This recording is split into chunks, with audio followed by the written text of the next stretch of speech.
Hello everybody, just some quick info before this. I am very sorry that this episode is out this late. There's a big change coming to the show, as you'll see in 10 seconds. And because of that, we missed our initial recording. They usually re-record on Fridays, and this time we recorded on a Saturday.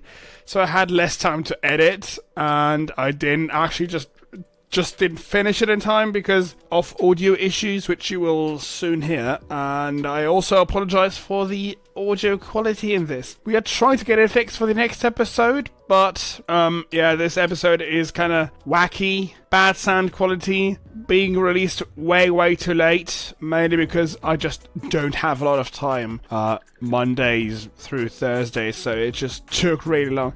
And you'll see, maybe you can tell eventually why this took a big chunk of time to edit, because of the sound issues, which you will definitely notice. So now knowing this, I still think this is going to be a great episode. It will turn into a weird shit show, but it's still fun. Well, anyways, there you go. I'm sorry, it's late, I'm sorry. Welcome to Uploading Podcast. Podcast of me desperately needing to get some sleep. So let's steamroll right through this, everybody. Yes, hello everybody and welcome to this new episode, as Sod has already said. And it's not only Sod here today because, wait, drum roll. I'm sorry, we're using a new tool for this, and it has a soundboard option inside, and that's just... Wait, it has a sound... Where is the soundboard? Well, I don't think you could sit, because I'm the host, and you are a guest. Nah! Because you don't have an account, you can't do it. That's the even funnier part. Okay, but yeah, we do have Marek Juniper actually back on the show now. Someone help me. I've been duct taped and drugged into a van. I don't know how long I have left to live. Normally a little bit more excited for this treatment. I think we might have grabbed the wrong person. Oh, our clients aren't going to be happy about this. Oh no. Oh my god. Thankfully doing that's legal in America. What podcast is this? The type that goes off the rails immediately and assumes two of the hosts have grabbed the wrong client, or person in this case, for the extreme BDSM service. Hey. Oh my god. For that kind of podcast. We should upload to Pornhub. I mean, as long as we keep talking about Luda and Luda shit, I don't see why not. I mean, there's Thomas the Tank Engine episodes on there, and there's people washing dishes. We could totally do this. Oh my god! Might as well. Like every platform we can go on. I'm now thinking, can I stream my gameplay to Pornhub, or will that get taken down? It might, but do it anyway. That's the worst that could happen. Everywhere you can Gameplay go. of what? Literally just like, my normal streams. Just on Pornhub. There's like Minecraft Redstone tutorials and shit too. You could definitely do that, I think. I think they try and like ban anything if it's not like, lewd enough, What if you played NSFW games on there? Do you think you'd get banned? Actually, I do think some of those are up there, but it's like somewhat of a niche genre, I don't know, maybe like Project Melody could get away with that, but I don't know if I can. You'd be taking a risk catching a virus as well, downloading those types of games. Oh no, not really. Virtual machine, Genshin Impact. Not really. Like most of the actual good ones are from itch.io, which is pretty safe. Or, they just have exclusive patrons, and at that point it's like, why would they put this in a virus into this? It's how they get the money. If people stop they got hacked. I suppose, but then that's like, okay, don't download any game ever from Patreon or itch.io. Well, that's true. Hey, you wouldn't last 5 minutes playing this game. You never know. You never know what will be poisoned, so never eat food again. It's that kind of logic. Exactly. Stop breathing, because it might be poison. Yeah, you never know when the Joker has sipped something into the air. You just don't breathe. The joke will be on him. Anywho, let's move on to the rambling section, fellas. Yes. Merrick's rambling section has nothing in it. No notes. Yeah. So... Wait a second. No, I'm not gonna wait. We don't have time. I did see actual people discussing this, but apparently Disney Plus doesn't support 4K on computers. Like, they only support 720p. What? Do they have like a tier bracket for how good a quality you have? Because this guy's mad that he's paying like 4K, but he's only getting 720p on his laptop, I guess. Well, that sucks. Let's actually look at that. Let's see. Disney Plus. No, it just says €8.99 a month. No other tiers. Well, it's somebody just complaining about what they pay for. Were you thinking of Netflix? Because they have like tiers for 4K. It does say you get 4K. It does say you get 4K for that tier, though. So. Oh yeah, if they use that as a big marketing Yeah, it's like the second thing you see. Strategy. Yeah. You could stream in 4K. Nah, 720p. Best I can do. That's like watching Netflix on Linux. You only get 720p, I think, because of some weird plugin issue. So that's bullshit. Hey. But okay. It's like what YouTube always tries to get you to watch things in to save their bandwidth. That's mainly what they're saying too. Is they're like not improving that just so that they have less impact on their network. I also have I don't know. This is just like a tidbit of Apple just taking active apps off the App Store and stuff like that.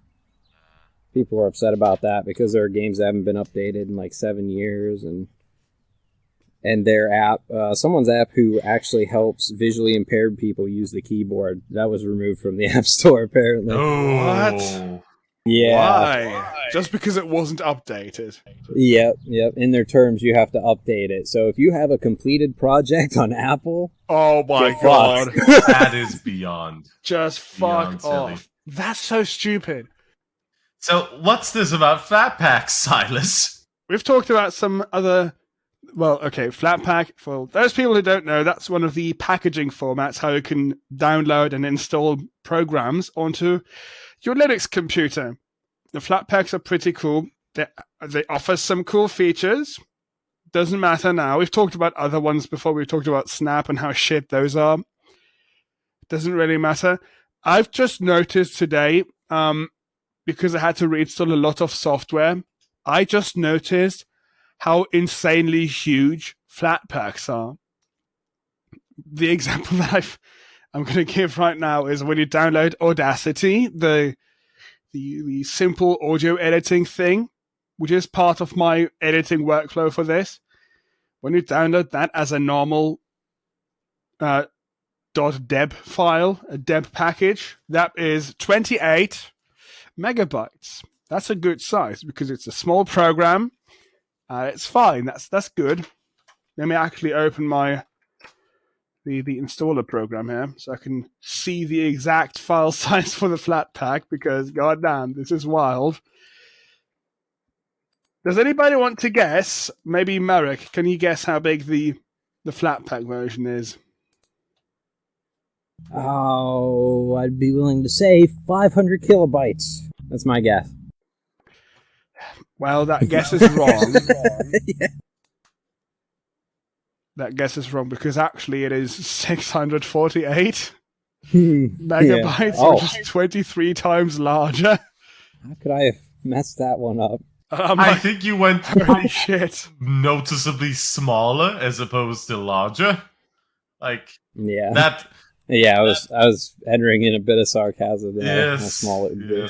Yeah, that's what she said. Quick! Cutting edge humor right there. Cigar in and out of mouth. Again, that's what he said. That's what he said. But I'm waiting for Silas to hit the button. Silas, if you're going to be the only one with access to that soundboard, you have to be more responsive. I'm just getting more confused and more confused the more you talk. Just any words, it's just confusing to me right now. Okay. Flat packs are big. Yes. Amazing. That is... Also, my second point is just, you remember from the last episode, I had a bit of PC issues. That was just me installing a BIOS update, and then it was fixed. Well, fixed is a loose term. Well, it was actually fixed. The main problem, which was USB errors giving me 60 gigabyte size log files, that was fixed.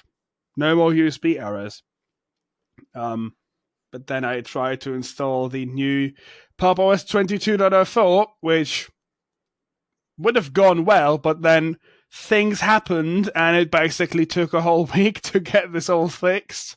I'm not going to comment more on that because it's an actual wild story and wild recordings, and you'll see that on the Silas on Linux channel on YouTube. I'm just throwing that out there.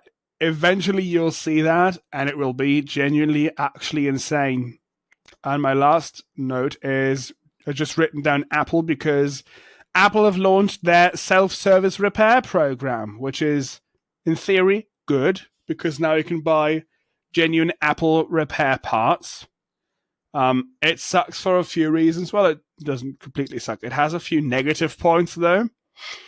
Let me guess. Partly because the Apple Phillips head screwdriver cost $500. My main problem is the way that you even get the parts. You have to go to www.selfservicerepair.com, and then you can get the parts there. And the site looks like the most sketchy thing ever. It has no Apple logos there whatsoever. It looks like a generic, like somebody just signed up for Squarespace and put like an iPhone image there. That's like not even a joke. That's the actual site, selfservicerepair.com. Look at it, type it in, everybody pull over in the car, look at the site, and then, yeah, it does. It's not a actual Apple site. You would think. They formed a new company for this, which is called Spot Inc., which stands for something, but I don't fucking remember what. It was really stupid.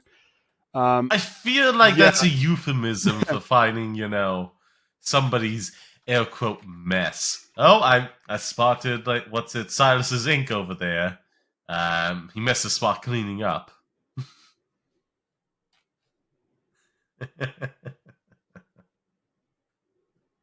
Waiting for that button. No, I'm not pressing buttons for you. Pressing buttons when I think I want to. Okay.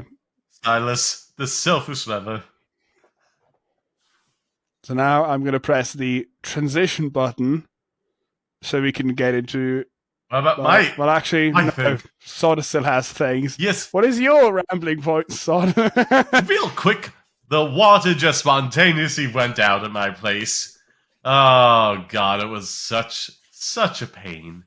Such a pain. There was still a slight trickle from, the main sink downstairs. So I had to get, a pan and fill it up very slowly and then carry it to the toilets to then flush them afterwards. It was, such a thing. I'm going to press the transition 2 button now. Okay. Because there's no transition 1. And then we'll see what the first topic is. Ow. It just swatted me in the face. That was deserved, yes. Topic number 1. Intel CEO now says the chip shortage will drift into 2024. Bollocks. I thought we were hitting the end of that. Yep. Well, we are, but it's a complex story. 6 months after predicting the global chip shortage would last until at least 2023, Intel CEO Pat Gelsinger is now suggesting it might be 2024 before we are fully out of the woods. out of the woods. That's where Merrick lives. Still in the woods. You know, You need to get out, man. You need to get out. If I knew the words better, I'd probably sing something from Into the Woods. But oh well. Oh well. Okay. We believe the overall semiconductor shortage will now drift into 2024 from our earlier estimates in 2023. Okay. Yes, I understand. I got confused, but now I understand. Just because the shortages have now hit equipment, and some of those factory ramps will be more challenged, he told CNBC on Friday. But while that sounds a little doomy and gloomy, you should know that the chip shortage is an evolving situation that does not affect every kind of chip at every time. Some industries and some kinds of parts have been worse hit than others. Oh yeah, as things go on. Sorry, I thought the sentence was done already. I'm an idiot. In fact, Intel's own chips are doing fairly well. For the first time in years, Intel fabs and our substrate supply are close to meeting our customers' demand, Gelsinger said yesterday on the company's Q1 2022 earnings call. And Gelsinger says that the shortage will stretch into 2024. He's partly talking about the industry's ability to meet demand for new products being built on new lines, not just existing ones. We expect the industry will continue to see challenges until at least 2024 in areas like foundry capacity and tool availability. As an whatever an IDM is, I don't know, it just sounds cool, I guess. As an IDM, he said on yesterday's call. So, what do we think about this? We have seen that like GPU prices are slowly starting to come down and CPU prices are also not high. So that's good. But I guess what he's saying is that there's still capacity that we could have now, but that just doesn't exist yet. I'm primarily thinking it's going to be like early 2024 when the scalpers start lowering the prices of all the PS5s and Xbox Series X's they've ordered. We have that to look forward to. Is that true? Is that still up? PS5, let's see. I don't actually... I mean, it's still, kind of expensive. Because, like, if they're buying up all the stock and there's a very limited supply of new stuff coming in that they're also buying up, as fast as they can. Anywho. How do you see sold on eBay? Can you still see that? I remember you being able to filter for that. Okay, sure. €600, 700 for PS5. Don't buy a PS5 because that just sucks, but okay. Oh, I think it might have integrated device manufacturer. Oh, IDM. That's what that meant. Oh, okay. Did you Google it? Yeah, but it wasn't easy. It was like I had to find PCMag.com. Well, that makes sense because he says, oh yeah, we're waiting. We're going to continue seeing challenges until 2024 in foundry capacity and tool availability as a whatever you just said. Integrated device manufacturer. There we are. Okay. Well, I don't think any of us have much more to say about this topic, do we? Looking at graphics card prices very shortly, for a very short time, I just searched for. Oh, I pressed GTX, not RTX. Sorry, fucking eBay is confused. No, graphics card prices seem to be pretty good. Like, getting a 3060 and a 3070 is like cheaper than buying a PS5, so... That's what I said. Buy what you want, people, but don't buy a PS5. Don't buy any console, in my opinion. But okay, let's move on to the next topic. Otherwise, I will be annoyed. Yes, and we all know what happens when you're annoyed. And now I'm going to press transition 5 because there's also no 3 and 4. Dramatic music. What is that? Well, topic number 2. Valve's Stream Deck refreshed with client and OS updates. Valve has released a hefty bundle of updates for the Stream Deck. The updates appear to cover the full gamut possible for the device, from the Steam software and the OS on the machine to the firmware level tweaks. Probably the two most interesting changes delivered today were... Oh, dang it. One time I took a nap and I keep forgetting to turn that bloody alarm off. And enjoy that. Probably the two most interesting changes delivered today were the introduction of the new lock screen feature that didn't have that, okay, and FTPM for Windows 11 compliance. Additionally, there are some quality of life improvements worth highlighting, such as localized keyboards for 21 languages, the additions of an uncapped frame rate setting, support for apps with multiple windows, improved battery life, and better system stability. None of the above changes is particularly groundbreaking still. Together they help the relatively new device provide a well-rounded experience to the early adopter base. It also gives hope to those on the sidelines pondering over a purchase or waiting for details of Steam Deck V2.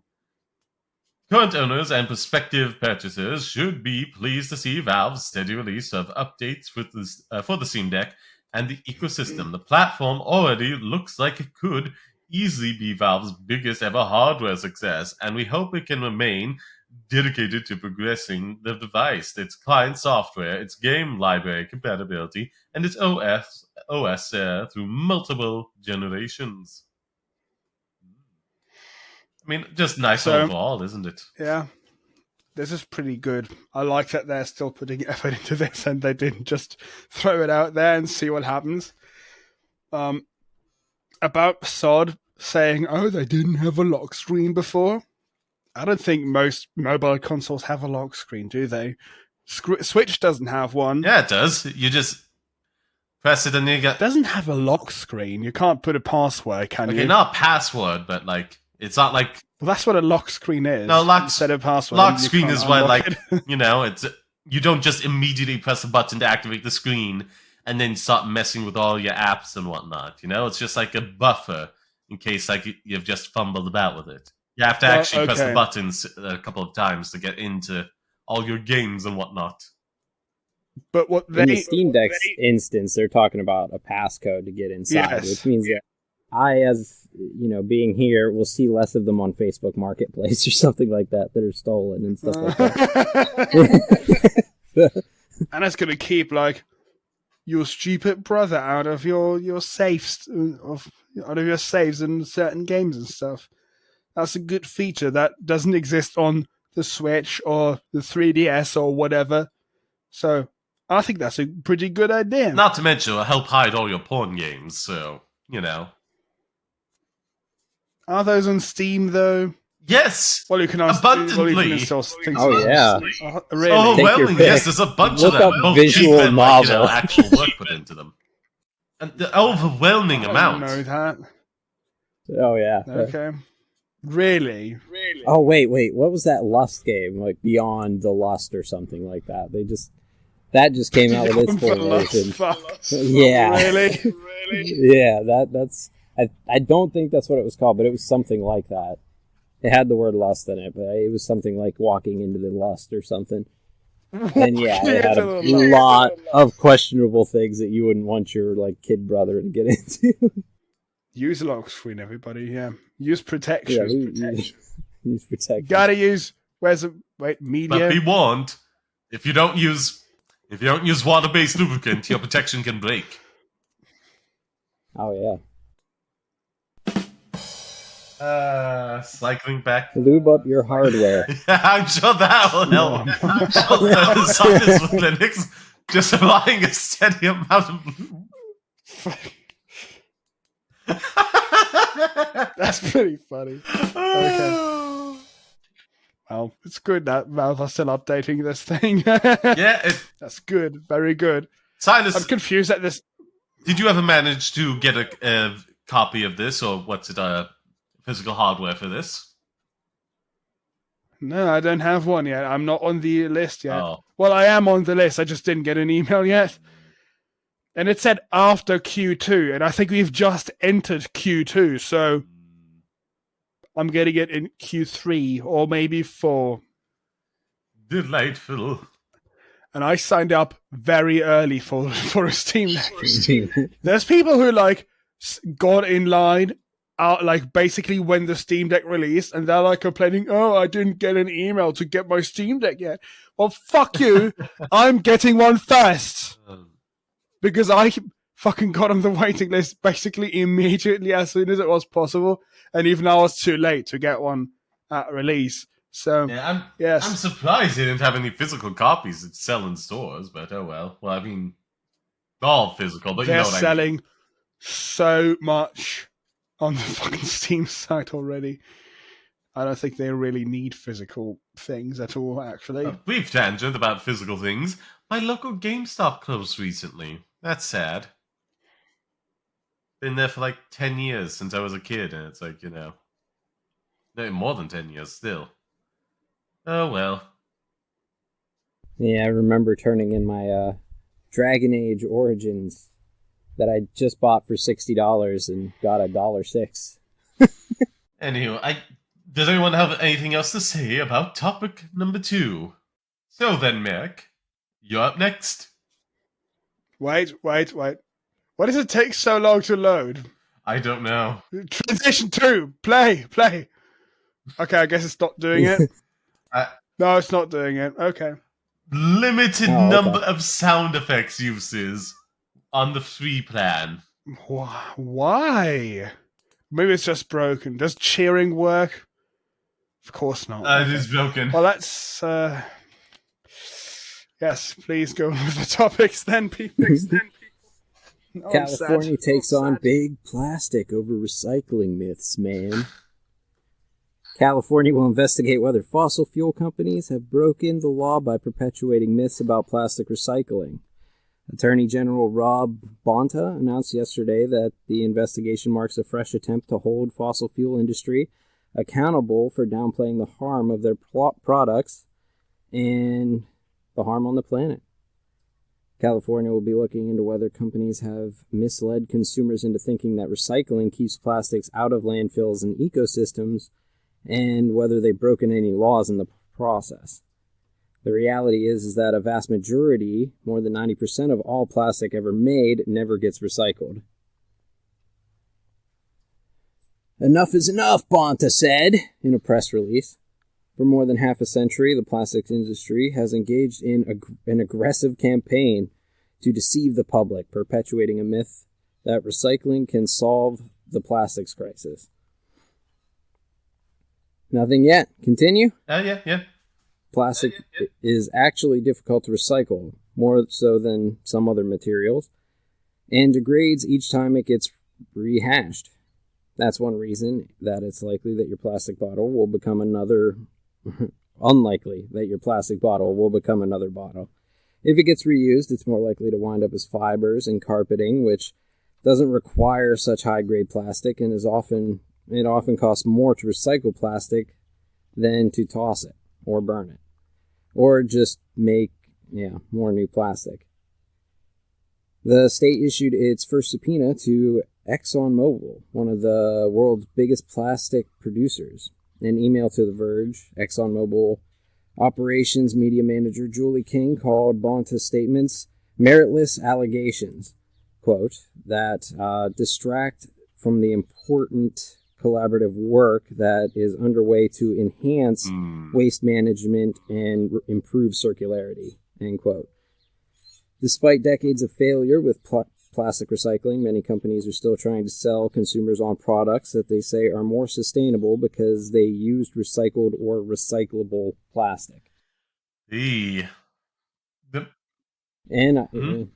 can agree with most of that, I guess. I mean, the main... Yes. A lot of people do just throw things away. The main thing I will say... When it does get recycled, it goes down to like a lower level of plastic that eventually does just get thrown into a landfill anyway. Yeah, the main thing... At some point down the ladder, it'll end up there, probably. The main thing I will say is, like, recycling is supposed to be a safety net.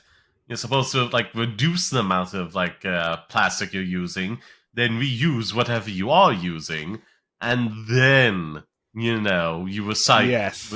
Take the step to recycle anything else, so it then can get reused as something else or broken down. But like for the last 50 years or so, those first two steps which are mostly done on like the company level, them deciding, hey, what do we put our soft drinks in, or what's it, soda for those in America. We put it in the glass bottles like we've always done for years. Well, those are kind of expensive to make, acquire, again, bring back to the warehouse, clean them and all that. Whereas if we just spend a fraction of a penny just to make a bottle of plastic, we never have to worry about that again. So let's just push this all onto the consumer. You have to be the one to bother taking care of this crap we're putting out there. It's kind of bad. We probably should have done something about this before I was even born, but we haven't. What's crazy is that a lot of people have worked on this, and they have created biodegradable plastics, out of plants and things like that, and still nothing gets done. It's crazy. Yeah, because that would be an expensive change. Plastic alternatives. Biodegradable plastic is also basically a scam, but plastic alternatives based on plant stuff, that exists. Yeah. I hate this so much. The more I learn about plastic technology is just infuriating. It's fucking awesome. When it's used correctly, but the fact that humanity has just decided, or I guess that companies have just decided to use these materials that are designed to last forever, basically. On most frivolous things. Yeah, to use those for one-time throwaway shit. Why? Yeah. That's so stupid. That's insane. Fuck. Plastic bottle, you're only going to use one time. No. Prostate massager, yes. That's the thing that's going to have long-term use and not end up in the environment to just become pollution all willy-nilly. Yeah, a lot of things are plastic plastic too. Profits before people. So I guess the only actual thing that regular people could do that I could suggest is to know the chart and to take notice of the numbers that are in the center of the recyclable symbol. That's a huge scam as well, though, because a lot of it is just marketing to make it appear that don't leave plastic. Even then, it's dangerous chemicals into your body or whatever. Try and reuse what you can. I get that, but it is been a huge push by these companies as well to get the recycling symbol onto them, even if the thing isn't actually recyclable. I've looked at products in my own house. They should take account for what they've done, but the most we can do is all I was saying. Honestly, because they won't until they are actually held accountable. They're not going to change anything. There just needs to be something. I think it's civil forfeiture in America, where it's just no, you've kind of screwed society at large and the world at large. You don't have company anymore. We're taking this and we're going to try and fix the mess here. It's and just to finish the thought, it's they'll just get the recycling label on there, and they've trained you to see that and to throw anything you see that on there into the recycling bin. But I see it and it's not currently recyclable, or only the container is recyclable. The film wrapping is not. Yeah. There's so little bullshit with that actual thing on it that does qualify and say actually recyclable.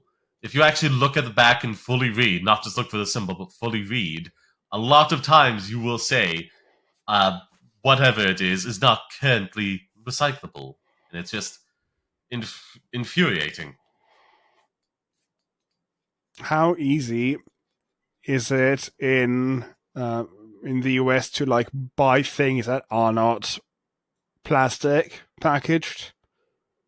I mean, it's pretty easy to do it. If you choose to do it, it's most Absolutely people that choose convenience over,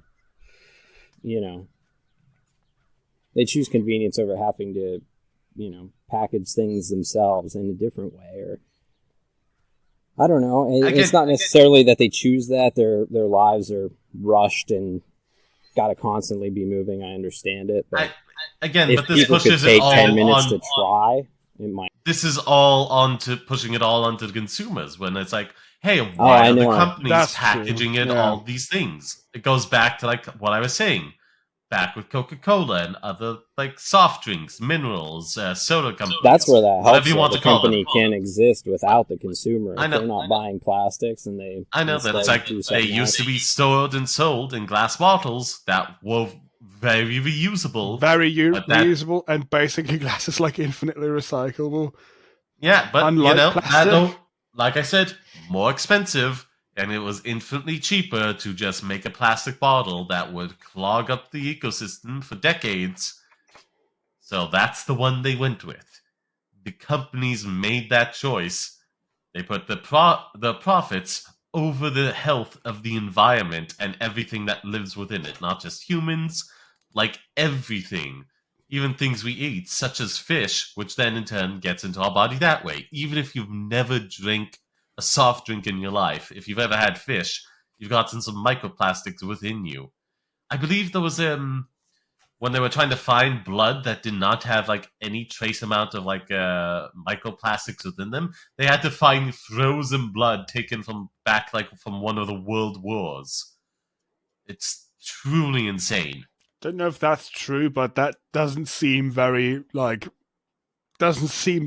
impossible. Sadly. Yeah, everyone has a little bit of that stuff inside you, whether you like it or not.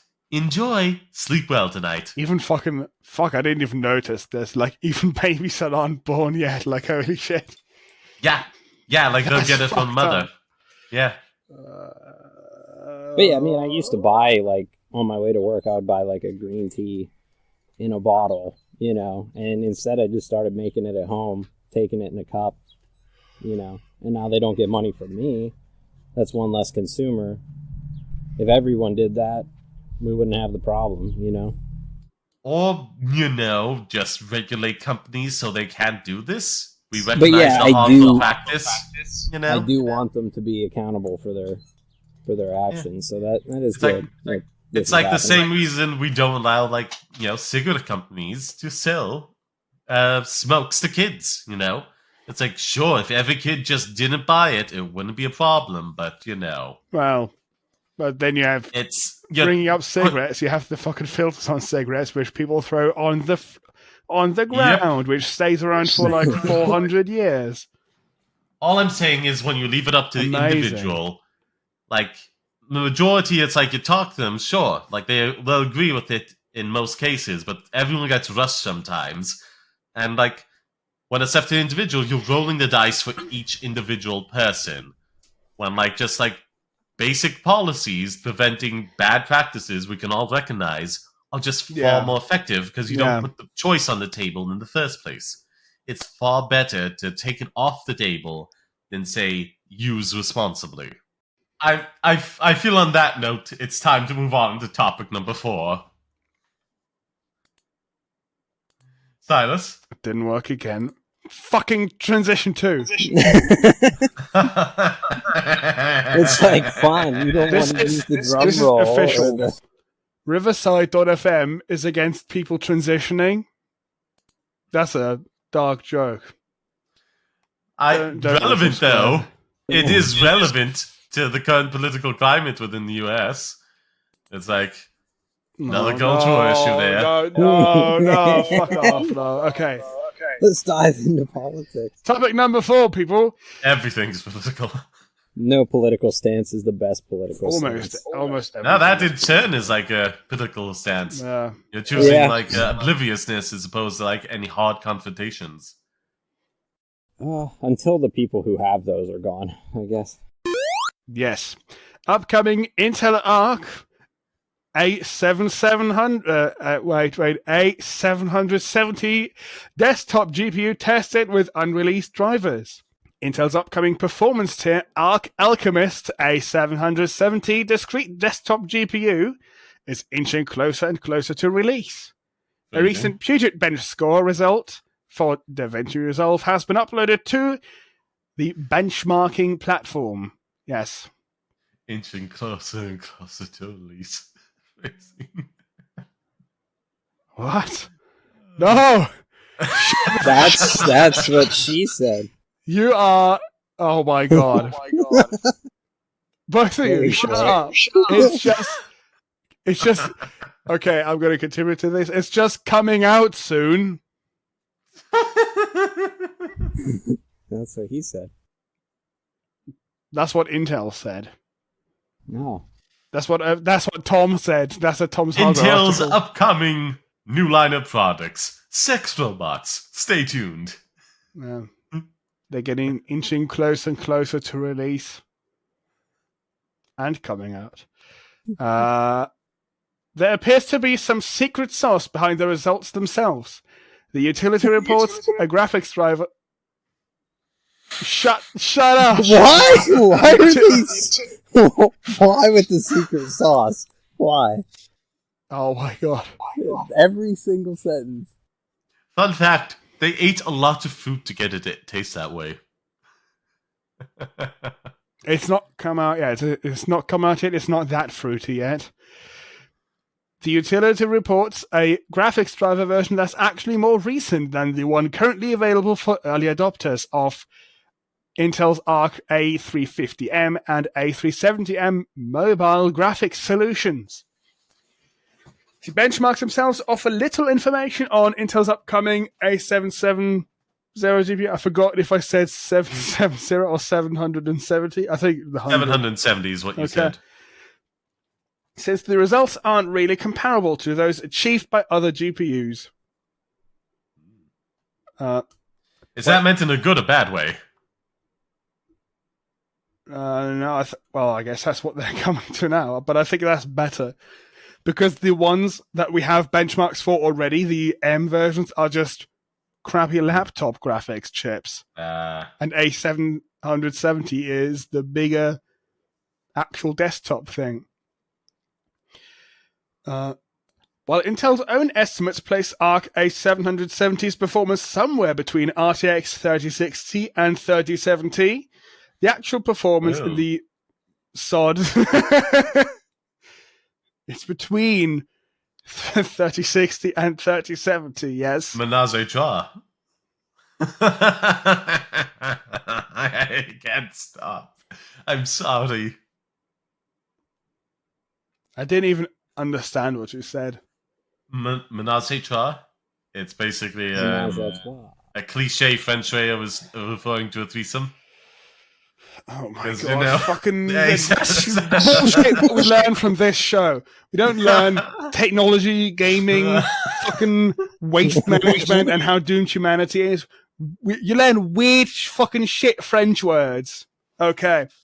And sex things. Hey, for example, you learned something. What you call 69 with more than 2 people is a daisy chain.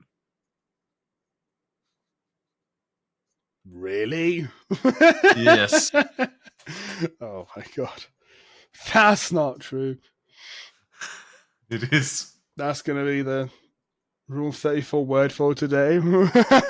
Daisy chain. Okay. And you cut to Princess Daisy looking up like a brand of chain she's released and then realizing the mistake she's made. Yeah, okay. Can we move on now? Okay, I want to keep reading. Sure. Shut up. Don't say other crap now.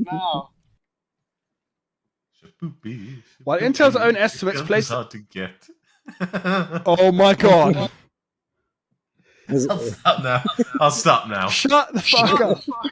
While Intel's own estimates place the Arc A770's performance somewhere between a 3060 and a 3070, the actual performance in the GPU benchmarks, what does that mean? 45 in the first and 39 in the second? Why is there like dashes? Fucking weird shit. I have no idea. Stands at roughly half the score of the 3070 solutions, which is a score of 90, in the same database. Take these benchmarks with a pinch of salt until official details are revealed.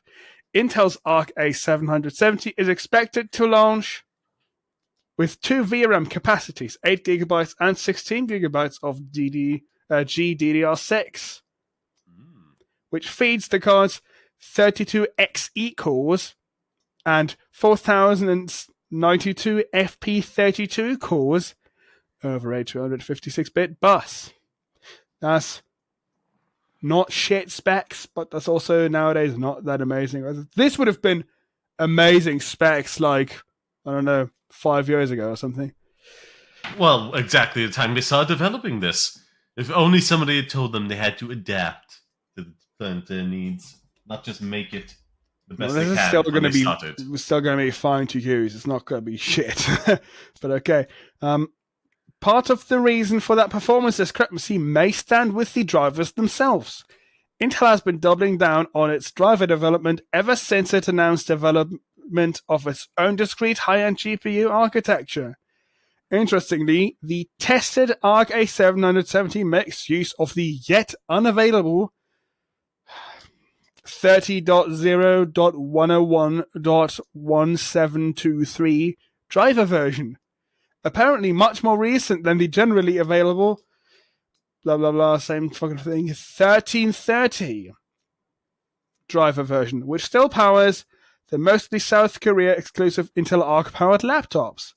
The driver version also surpasses the one being used by Intel's integrated graphics drivers, which are currently on version .1660. So, my first takeaway of this is, it's nice to see that Intel also has the dumbest fucking driver names, just like Nvidia has, and probably AMD as well. Just huge, long numbers, seemingly random, but okay. Yeah. Do we have any other thoughts? I have some more thoughts, but let's see. Well, it is a shame that it's not like on par with 3080 at the very least.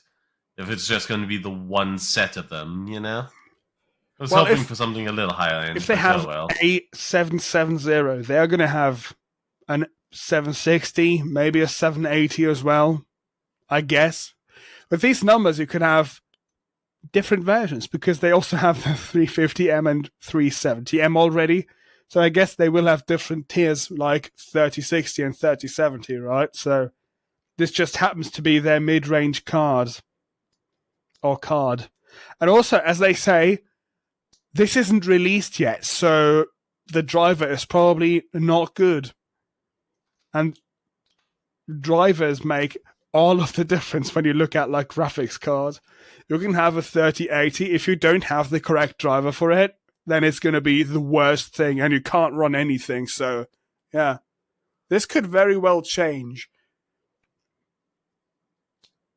It doesn't seem like it's bad hardware from the specs that you... Well, okay, we don't know what one XE core really can do.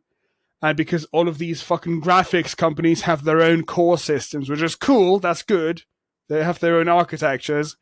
But that also means you can't really compare it. If you look at NVIDIA and they're like, oh, we have X amount of cores, and AMD has, we have Y number of cores. You can't compare that and see, oh, this one is better than the other, because they work wildly differently. I just think this is exciting. Because we're getting new fucking GPUs, and probably they're going to have great Linux support, because fuck NVIDIA, and they have the worst fucking Linux drivers ever. It's the worst thing. Genuinely the worst, and I'm happy to not buy an NVIDIA card ever again. Unless the rest suck, but AMD is good right now. And Intel seems to be fine for me as well, if that eventually comes out, so... Steam Deck or this? I don't know. I'm going to buy some tech this year eventually. Hopefully. But sort of still waiting for his 3090 money to come in. Oh, yes. Again, donations are dearly appreciated over the Ko-Fi, Linktree, and Streamlab donations. You can find them via my Linktree. But of course, do not feel obligated to donate. Thank you very much for listening to this podcast. Streamlab donations. Yep. Isn't that shut off? I clicked on your Streamlab thing and then it said, 404. What? Maybe I'm misremembering something. I'm going to check that now. Actually, let's do that. Didn't you say you had stream elements in the last time we talked? I believe that's something else. Stream Element is just like things interacting with the stream. Streamlabs is just... Streamlabs donations, and it says 404. The page you're looking for could not be found when you click on your link tree on the Streamlabs. Dang it! Oh no. Oh no. Let's try removing the tip. What? Did it redo my name thing? Oh, great. Well, it will be up and working by the time this gets to you, or not. Is it still going to be streamlabs.com/swordpassiongaming/tip? Yeah, phrasing. That's... Please, give me just your tip.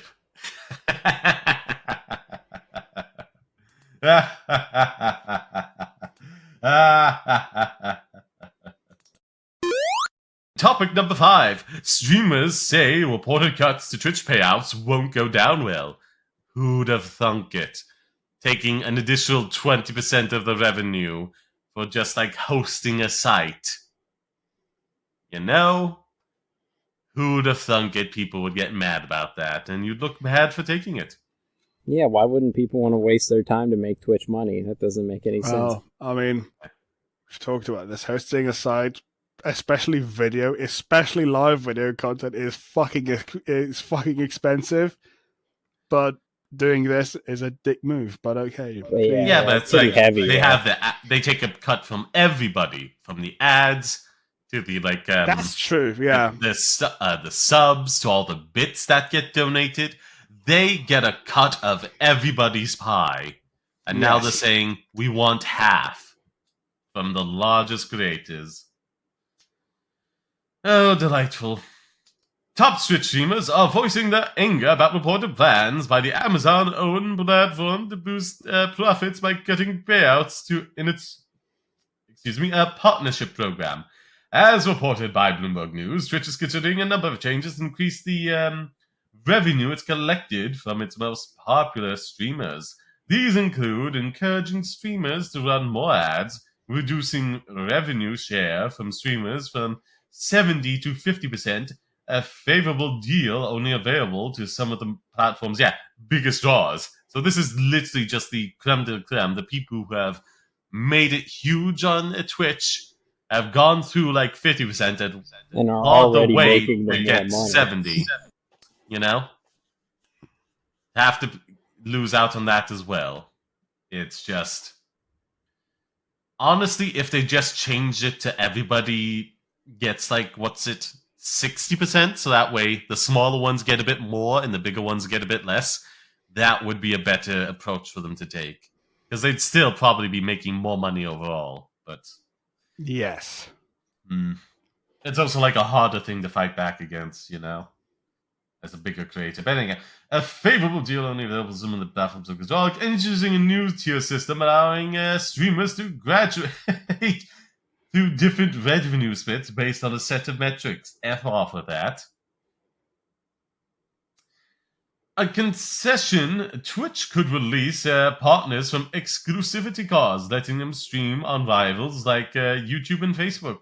Bloomberg stressed that updates to the partnership program are finalized and could be abandoned, while Twitch refused to comment on the news to the publication. In response, many streamers have said they muted changes, would make their life harder and could force them to move to rival platforms. Others, though, noted that Twitch has no serious competition in the streamer world, allowing the company to extract profits as it sees fit. Well, I will say on that note, YouTube is like a stone throw away. It's pretty reliable for streaming. It just needs to improve a few more features for like discoverability. Sending like your audience over, just getting the ability to raid people. You know, that would be a huge thing. And basically just a bunch of quality life features that they probably could easily do if they just dedicated a decent-sized team to it for like a year. They'd probably be able to whip it all out. So honestly, the retainability is the only thing that I would miss is like the channel points and things like that. But they could pop up easy, on Steam, like I said, exactly. Easily quality of life things. They could so easily implement. And also just like for like VODs as well, you know? Hey, you watch this much of a VOD, here's some channel points that you could spend on a live stream if they ever do that. And like interconnectability of certain channels, like, hey, you build up channel points here, you can spend them here on this live stream, the channel I do for live streaming, to not mess with metrics and, you know, all that complicated stuff on my like video essay channel. I have multiple channels. I'd love for that interconnectability of them with like a channel point system. But yeah, it's just like, here's the thing though. This is going to be shooting them. It's going to be cutting the nose off despite their face. If they actually go through with this, you know, like the people will just move over to YouTube and make it work, you know, without some of the stuff. Because they'd be getting a better cut of the ad revenue. And the whole fact that like Patreon exists is primarily based upon they give a better a better money split compared to like YouTube and Facebook. You know, it's a more secure way for people to get money. How much of a difference does being on YouTube do in terms of ads though? Because YouTube takes 45% instead of Twitch taking 50%. I don't think that's. I think that's a bit high. Let me Google it real quick. For people who actually looked it up already. Money on Twitch, that's probably a good chunk. I mean, it's better for like the smaller streamers at the very least. Hey, 55% is better than 50. Yeah, but at that point, does it really matter risking your entire community going from not everybody will move over. Most people won't. So a lot of people have their foot in both rings anyway. Yeah. So a lot of their community. So that's not to mention a lot of the smart ones have been uploading like VODs and little clips from the streams. That's true. But you know, compilations of like a good stream or. Well, sometimes at the same time, it does mean like if you start doing things there more actively on that channel, you know, like live streams and like, it bodes well for you, you know? You already have an audience built in there, and if you start saying, hey, I'm moving over here, like a percentage of the audience will come with you initially, and another percentage over time, plus whatever you've built up on that platform, YouTube, initially over time with all the clips and stuff. Like, you'll be pretty set, you know? Yeah, the people who are actually active enough to make you any money or anything like that would come over, would notice. So not to mention, it's like some people don't care either way for Twitch or YouTube. They just like, hey, here's the person I like. I found them on this platform, but if they say they have to move to this one because it's better for them, I want to keep engaging with them, so I'm going to, you know, follow them. Don't overestimate brand loyalty to YouTube or Twitch. YouTube has just become the king because like it actually provides a clear and easy way to pay people for the content it produces, and it gives one of the better splits. That's the sole reason. Also, like the permanent storage of like, you know, all videos. That's also pretty good. Yeah, there are options. Yeah. It's not a smart move when there are options. Not to mention YouTube as well is like, you know, it doesn't have exclusivity. So like you could also like primarily be on YouTube, but also stream to Trovo if you want. Not to mention you can like unlist streams after you do them and then upload clips for people who like to engage with that. You know, that is a viable tactic.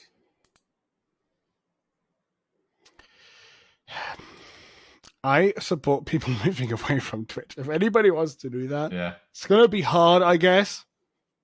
But you can do it. You can try. Trovo has many issues as well, many unique issues. But I still think getting onto that smaller platform, at least trying that out, and depending what you do, you're going to get some views. Yes, it has like basically pay to win right now. So yeah, you're gonna put in like $20 into your stream as a giveaway, and then you'll have 100 viewers. Yes, that's bullshit. That sucks. But yeah, You have to build an alternative to Twitch. We have to build an alternative to Twitch. Mixer was fucking awesome until Microsoft fucked it up. Why? Yep. Why? They just wanted the technology Why? behind the streaming. They didn't want the streaming platform.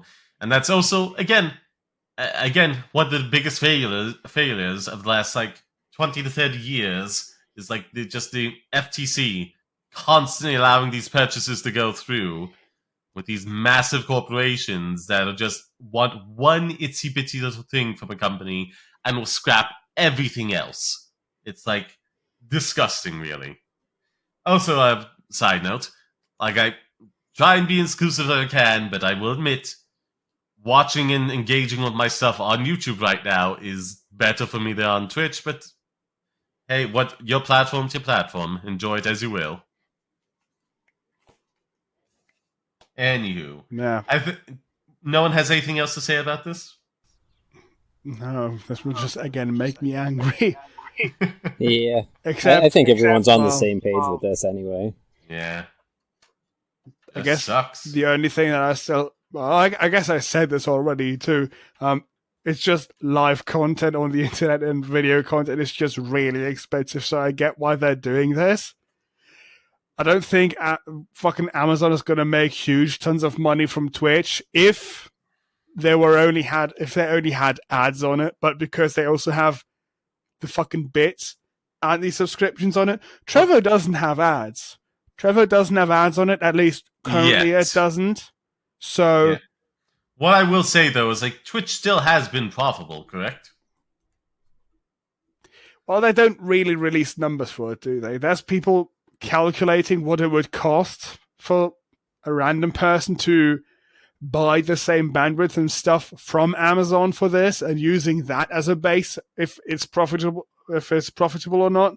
But that's a kind of a bullshit measurement because Amazon already owns all of that stuff. So we kind of actually don't know. But what we do know is that YouTube was not profitable until 2 years ago or something. So from 2005 to 2018. I don't think it was 19. a devastating loss though for the amount of money it was making though. You know? Oh yeah, but it was falling short, but it was not massively so. The problem with that though is YouTube basically only existed for 15 years because Google got money from the searches. That's the only reason why YouTube still exists right now, because Google bought it and because Google subsidized YouTube with the other money that they still had. And now it's become profitable, but it probably wouldn't be around now if Google hadn't bought it. Look at all the other websites that existed for sharing videos. None of them exist anymore, essentially. So, why? Because they're not bought by a big company that has money. Web stuff is hard. The web video stuff is hard. But doing shit like this, first of all, I hate the structure of, there's the shit streamers, the normal ones, and then the affiliate ones will take a lot of money from them, and then we'll have the partners, which are our good streamers, which we actually like, and they'll get exclusive features, and they'll have to pay us less of a share, except now they don't. But that's the kind of structure they had, which I don't really like. And again, Trevor has a similar thing like that. That's kind of hypocritical for me to say that, but what Trevor would do is, I think, a lot less bad than having 50% and a 70% cut. That's a dick move, I think. I will also say it's I can agree with that. The features, I feel like a lot of the features should just be to everyone anyway, but as far as the pay split, I kind of get that. If they're already making you more money, then you don't need to take as much, There should be a slight reward for doing well, I suppose. The reward for doing well is that you already get 1 million subscribers. See, now you're going for a corporation. Yeah, but now you're thinking the massive, successful ones. But other people who would get the 70% split, who would fall into, the price range you'd get for a normal 9-to-5 job. It's profitable for them, but they're not insanely stupidly rich, And now this 70 to 50% cuts. It's like, that's going to affect if they can actually make a living doing this, you know? If they were like at the point where it was like sustainable for them to be a Twitch streamer full time, this cut is going to affect that. That's going to be bullshit, yeah. Oh, so like this whole thing about like it's being super expensive, I would just like to remind everybody, the longest a video will stay up on like Twitch is like 60 days if you're paying them or if you're a partner. Past that, it's like it just disappears forever. Yeah, so YouTube is taking up all the money that they should be using storing videos in a server room or something with their VODs. Yeah, not to mention, so they're not suffering much of a loss there. Yeah, if that is like really important, if that's a huge detriment, research ways to make it cheaper, you know? Put some money towards that, investment. So like it's easier for you to like store those VODs and doesn't cost you as much as all. There are ways to make that cheaper. It's just that the ways are not owned by Amazon. I'm just saying. Why would they do that? I don't know. Amazon buys up a bit of everything. Anywho. Yeah, I guess we should move on now because, again, this is going to make me more angry. Most fucking topics just make me angry today, I guess. And I am the one who selects them. I don't know what that means. Yeah. Yuji Naka says Square Enix doesn't value games after Balan Wonderworld mess. In a candid Twitter thread, celebrated video game developer Yuji Naka revealed details about a lawsuit he filed against Square Enix and his struggle to make the ambitions but ultimately atrocious? To make Balan Wonderworld a better game. Ambitious but ultimately atrocious, yeah.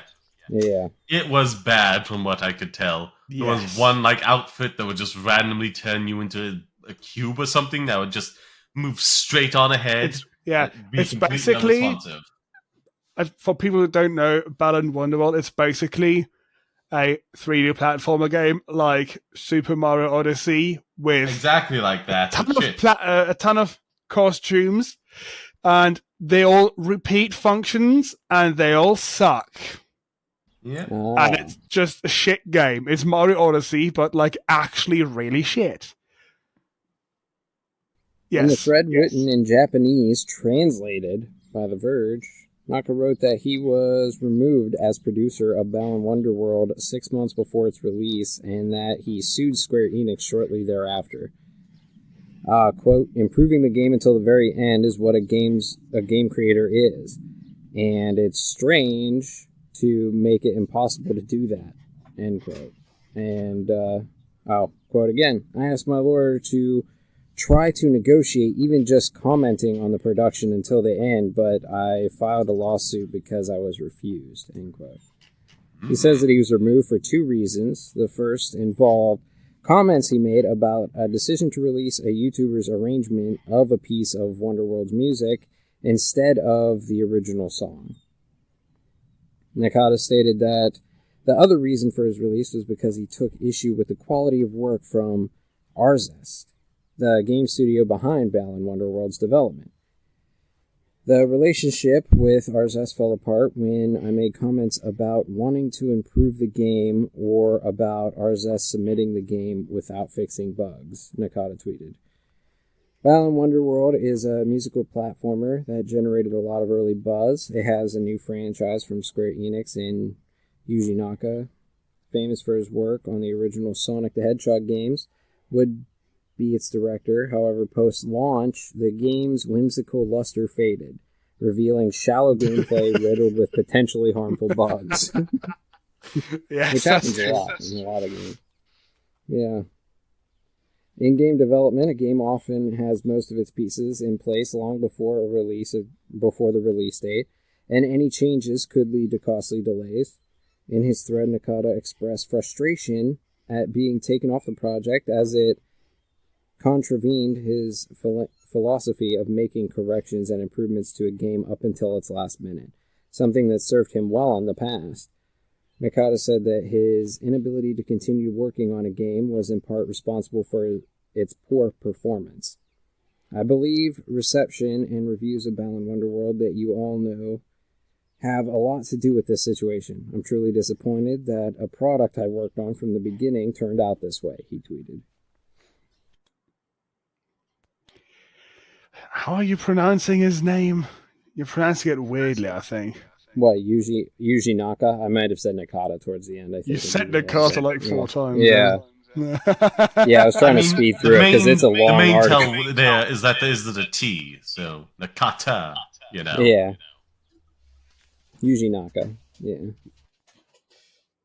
Is that all you have to say about it? No. Because I didn't play the game, honestly. Like,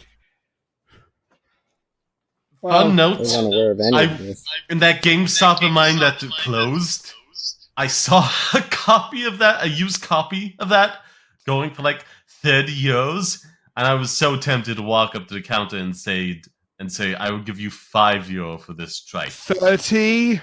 Yeah. 30? Yeah. Oh my god. Yep. Well, okay. I didn't pick it up because, like, again, a $5 is generous. The only reason I would play it is to make fun of it. And it's like, oh my, 30. I think, like, even on, like, digital sales, it still costs, like, 20. So it's like, come on, this is a dumpster fire. Why are you still thinking you can get away charging so much? Well, I mean, it's still fun if you're, like, 10. I think, well, depending how short your like memory is or whatever. I just don't know how bad these bugs are people are talking about, because I've seen people still enjoy things with minor bugs, but I've also seen horrendous shit, you know. Again, it's not just bugs, it's just like poor design. Yeah, it's just bad ideas. Completely uninteresting. Or and it's like execution, actually. Again, like the thing I said, you can fall to your death, and there's a costume you need to use sometimes that turns you into a cube that just randomly goes forward. Yes. Which means, you know, you could, through no fault of your own, turn into a cube and walk off an edge and die. Fucking box fox. That's the most useless thing, basically. Literally turns you into a cube and then you can't control yourself anymore. Why? Randomly turn yourself into a cube for no fucking reason. And also, it's literally just the default cube in Unreal Engine when you like make a new object, and that's literally just what it is. Okay.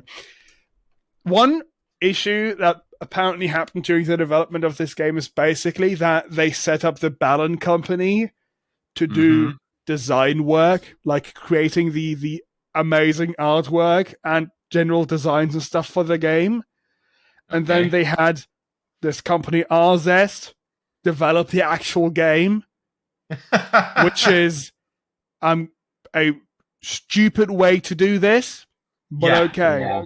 You have a lot of original inspirations that don't translate well when the rest of the team is unaware. I have to say that I also have not played it yet, just because I don't have a lot of money, and I don't want to put money into that. When I eventually, or if I eventually get back to streaming, I'm definitely gonna play that one, because I stream so many bullshit fucking games.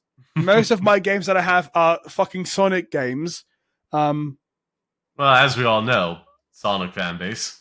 Him working on Sonic, that actually reminded me that they're planning on delisting like Sonic 1, 2, 3, and... Oh yeah, because of the remaster. That as well. That sucks. Like, just release this remaster for like $20. It's a better version if they don't mess it up. So like, it should sell itself.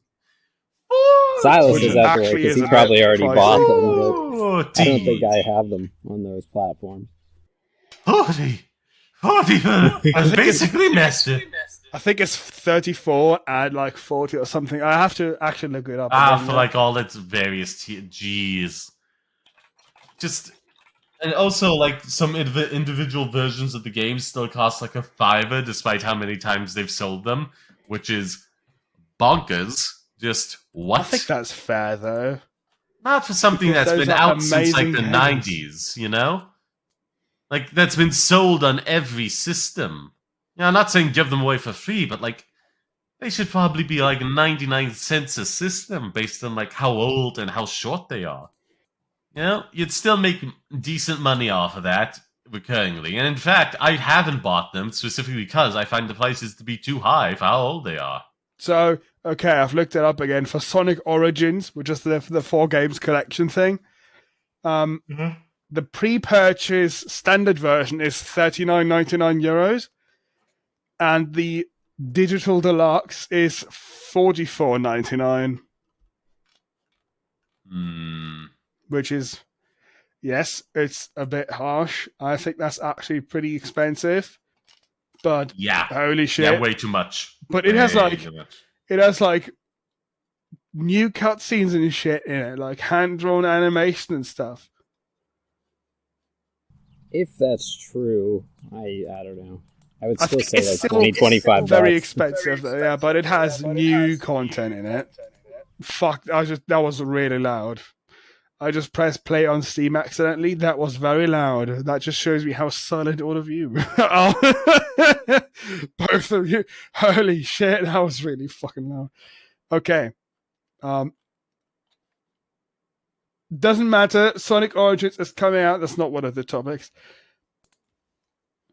How can you actually think that you're making a good product when you're firing basically the literal head of the project?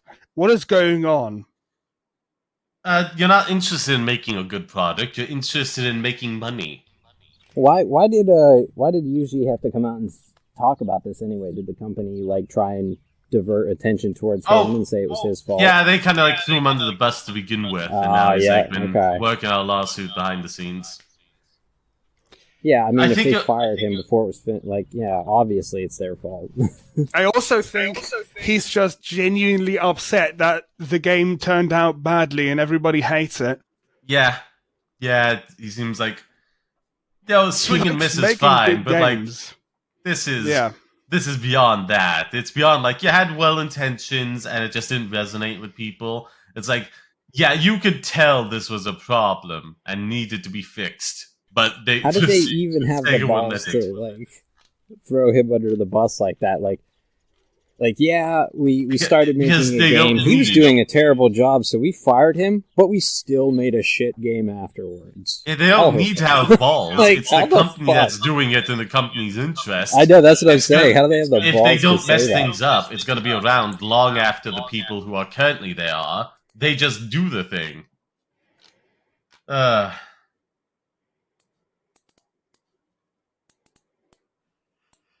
It is wild. It is absolutely wild. It's really stupid too. Oh god. Fuck. So, if we've learned a thing from this, I guess it's like, don't fire the heads of projects without having a good replacement for them. And also, unless they are doing a shit job, don't fucking do it! Yeah.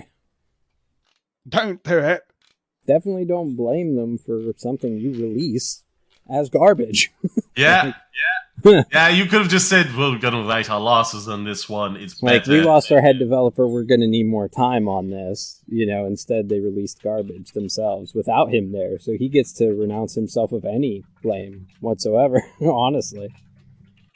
That's not how it went down to begin with, though. So Yeah, that's what I mean. That's why he sued them. It's crazy that they even said that. I can't even wrap my head around that. I think he'll win that. I stand behind him there. I'm going to put a few... I guess I remember 2 channels now where I watched good videos documenting how all of this happened, the history of the development of Balan, and also then I remember a good review. I guess it was on Redress, on the Redress channel. I'm just going to drop that also into the show description if any of you are interested in some great YouTube videos. And yes, seeing the good potential of this game get wasted. Yeah, And I guess with that we are finished, right? Yeah. I believe so. It's been past time to cook some burgers. Yes, I'm gonna have some noodles and then probably go to sleep. I'm exhausted. Words are failing me. I'm that tired. Nice. That's good. Nighty night. Thank you. Have some wonderful burgers. Just shove them right down the gutter. Don't bother swallowing. Don't care if they burn you. Just all the way in. Get up to your elbow. Yeah, the esophagus, trachea, it's all the same. It's all the same. Just get down one of the pipes and then you're fine. I need to cook it first, but... Cook it? No. Yeah. Just get it out of a package and put it in the microwave. No, just eat it raw. Just eat it raw. You'll be fine. Oh, yeah. Fine. There are people that do that. Apparently works out for them, but I don't think I want to take the risk. Eat it raw sounds like a... I mean, it sounds like you do with a lovely young lass, you know? Yeah. I'm going to eat you raw. Sounds like a gay oral dating app or something. Eat it raw. Yes. Well, you can filter whether it's just 69 or daisy chaining. It's like Uber Eats, but different. Different kind of eating. Well, follow at Uploading Pod on Twitter and Instagram. Sometimes we tweet things and Instagram things, and we also have an email address, uploadingpod@gmail.com. Send us interesting tech stories, tech and gaming news stories, and general stories and things. Yes. And also follow me at WatchStarters TV on all of those websites. Yes. I've been Sod at Passion Sod on Twitter. You can find links to my Sod's Passion Gaming on Twitch, YouTube, and 12 over in Linktree. Those actually work, thank goodness. I fixed the donate one. And also Sod Passion Podcast, where I have like a Pokemon Smasher Pass. Be sure to check that out. I'll get the rest of the gens done soon. It's Gen 1 right now. Anywho, that's everything from me. I'm Mayor Juniper on everything. That's true. That's actually true. Just type it in and you'll find them. Yeah, easy as that. Just like go on Etch-a-Sketch or Speak and Spell, type it in on that. You'll still find them. Just fine. I'm Mayor Juniper on those too. Yeah. Now it's time for me to say ta-ta, Wiedersehen. Until we meet again. Bye-bye. Bye. Leave a rating, please, and subscribe to this feed to catch more insane, stupid shit like this. And comment if that's available. Yes. Let us know what you think. Goodbye. Goodbye. Doodles.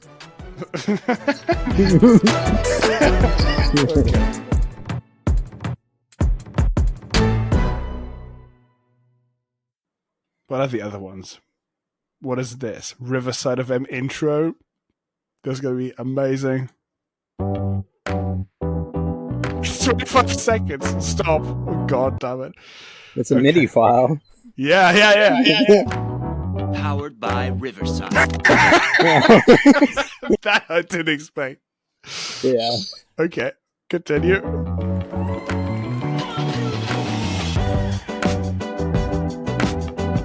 Doesn't sound bad. Someone just took a template off of a beatmaker app and threw it in. Yeah. We'll release this and be like, how did they know? Oh, look. Soda's back now. Yay! And I will never hear the story of your flatback ramblings.